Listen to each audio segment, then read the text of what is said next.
রুটি নামে একটা কুকুর ছিল। রুটি খুবই ভালো, মানসিকতা সম্পন্ন, শান্ত এবং বুদ্ধিমান। তার মালিক ছোট আরিফ, যে তাকে জন্ম থেকেই ভালোবেসে আসছিল।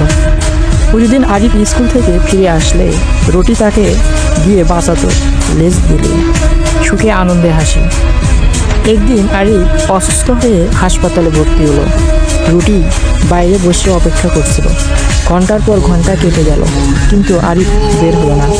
রুটি থেমে থেমে তার দিকে তাকিয়ে থাকতো, যেন বলছে, আমার বন্ধু, তুমি কি ঠিক আছো?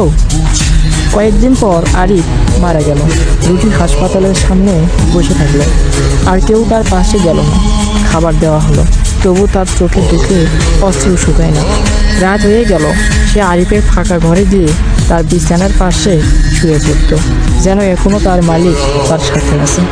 রুটি কখনো হাসতে পারে না, আর আরিফের সঙ্গে কাটানো দিনগুলো স্মৃতি হয়ে তার মনে গেঁথে থাকে। আর সেই স্মৃতি তার জীবনের শেষ আশাই হয়ে দাঁড়ায়।